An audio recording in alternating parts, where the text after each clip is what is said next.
আমি দল ছাড়ার প্রশ্নে আপনারা দেখেছেন যে এই নির্বাচনে কাউন্টিংয়ের দিন পর্যন্ত যে পার্টিতে লয়ালিটি দেখে আমি কাজ করেছি, কাউন্টিং এজেন্টদের ফিরিয়ে আনা থেকে শুরু করে সমস্ত কিছু। কিন্তু পার্টিতে একটা বিতর্ক আমার সাথে চলছিল 2016 সাল থেকে।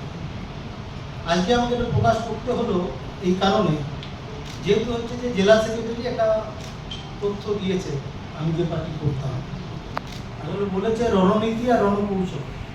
উড়িয়া ভাষীদের একটা কথা আছে, মরিব মরিব কৌশল করি মরিব। এখন সিপিএম এর অবস্থা হচ্ছে মরিবে কিন্তু কৌশল করি মরিবে। হ্যাঁ, তো কি যে আমার তিনটা কথা কি ছিল। প্রথম কথা ছিল যে সিপিএম এর দিকে বিজেপির ভোট যাচ্ছে কেন, সিপিএম থেকে লাগাতার।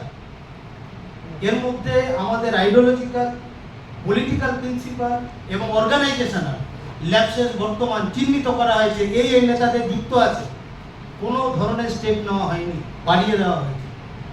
এটা কি মানে যদি হচ্ছে আমরা গোটা দেশে সাম্প্রদায়িকতার বিরুদ্ধে লড়তে চাই, এটা কি একটা কমিউনিস্ট পার্টির পক্ষে শুভ লক্ষণ আপনারা মনে করেন? সে পার্টিতে কি তারপরে থাকা যায়?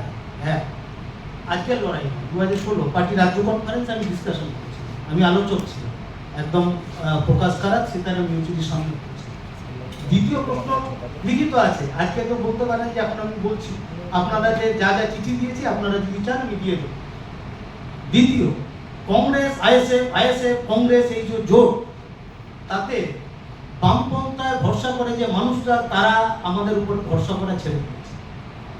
পার্টিতে বারবার আলোচনা হয়েছে, আমি পার্টিতে সংখ্যালঘু ছিলাম, মাইনরিটি ছিল, এই অংশটাতে হাত তুলে ভোট হতো, আমি মাইনরিটি ছিলাম, তো পার্টির সিদ্ধান্ত মেনে নিয়েছিলাম। আমি আজকের পর আগে তো এই কথা বলিনি পার্টির বাইরে কখনো যে আমি মাইনরিটি ছিলাম।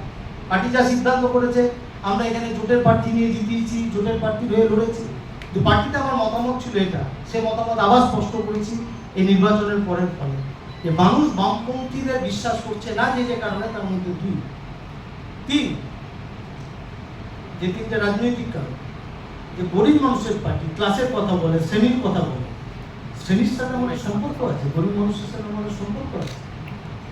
যদি সম্পর্ক থাকতো তাহলে যে প্রকল্পগুলো রাজ্য সরকার, মাননীয় মুখ্যমন্ত্রী মমতা ব্যানার্জি এবং রাজ্য সরকার, আমি প্রকল্পের সব নাম দিচ্ছি, যে প্রকল্পগুলোর মাধ্যমে গরিব মানুষ উপকৃত হয়, আমরা সেই প্রকল্পগুলোকে কটাক্ষ না করে, আমরা মমতা ব্যানার্জিকে কটাক্ষ না করে, আমরা যদি এ দাবি তুলতাম, আমার কাছে এখন হোয়াটসঅ্যাপে আছে, রাজ্য কমিটিকে লিখেছি যে 1000টা 500টা 1000 করেছে, তফসিলি জাতিদেরটা 1000টা 12, উপজাতিরা 1000টা 1200 করেছে। তাহলে আমরা কি এটা মমতা ব্যানার্জির কাছে অনুরোধ দিতে পারি না, ওটা 1500 করে দিন, তাহলে হয়তো ভালো হয়। করলেন না, তারপর দিন সাংবাদিক সম্মেলন করে বললেন যে পাইয়ে দেওয়ার একদিন। What is this? Amartya Sen, আমি বেশি কথা বলতে চাইছি না, নোয়াম চমস্কির কথা বলতে চাইছি না, অসুস্থ আছে, যারা গোটা পৃথিবীতে আজকে অল্টারনেটিভ মার্কবাদ কীভাবে এস্টাবলিশ হতে পারে চর্চা করছেন। অমর্ত্য সেন তিনটা কথা বলেছিলেন, আমি দেশের অর্থনীতির কথা বলছি, এনলাইটমেন্ট, এম্পাওয়ারমেন্ট আর ক্যাপাবিলিটি। যে প্রান্তিক মানুষের কাছে সরকারের এটা প্রাথমিক কাজ, তাহলে আমরা এই কাজটাকে স্ট্রেংথেন করবো না এই কাজটাকে হচ্ছে যে আমরা দুর্বল করবো? এটা নিয়ে পার্টির সাথে আমার বিতর্ক, আমার সাথে পার্টির সাথে কোনো কমিটি, কোন কমিটিতে গেলাম, কি চাইলাম না গেলাম, এই বিতর্ক, এইসব সংকীর্ণ বিষয় আমার মানসিকতাতে থাকবো না। আর আমি যদি থাকতো, আমি এই অকালের বাজারে কেন্দ্রীয় সরকারের চাকরি ছাড়তাম না, পার্টির নির্দেশে ওটাই মানতাম। কোল ইন্ডিয়ার চাকরি ছেড়ে 2019 17 সাল থেকে পার্টির নেতারা আমাকে বলে গেছে, লাস্ট 2019-এ আমার 16 বছর চাকরি ছিল, আমি হচ্ছে চাকরি ছেড়েছি। তো ফলে পার্টি ছাড়ার কারণ নিশ্চয় বুঝতে পারবেন, ফলে এর থেকে বেশি কিছু বলবো না। আর তৃণমূল কংগ্রেসের বিরুদ্ধে আমাদের বিভিন্ন লড়াই আন্দোলনে আমাদের থাকতে হয়েছে, নেতৃত্ব হয়েছে, এটাই তো লয়ালিটি। এই পার্টির মধ্যে আমার যে বিতর্ক চলেছে, পার্টির বাইরে যে আন্দোলন, পার্টির বাইরে যে হচ্ছে মাস মুভমেন্ট, সে মাস মুভমেন্টে পার্টির নির্দেশ মেনে আমি সৈনিক হিসেবে দায়িত্ব পালন করেছি দায়িত্ব পালন। তাতে তৃণমূল কংগ্রেসের কোনো কর্মী, কোনো পুলিশ অফিসার তারা যদি ব্যক্তিগতভাবে আঘাতপ্রাপ্ত হন, আমি এর আগেও একটা ঘটনার পর বলেছিলাম, পঞ্চায়েত নির্বাচনের পর আমরা যেন ভুল না বুঝেন, তখন তো তৃণমূলে আসার কোনো ব্যাপার ছিল না।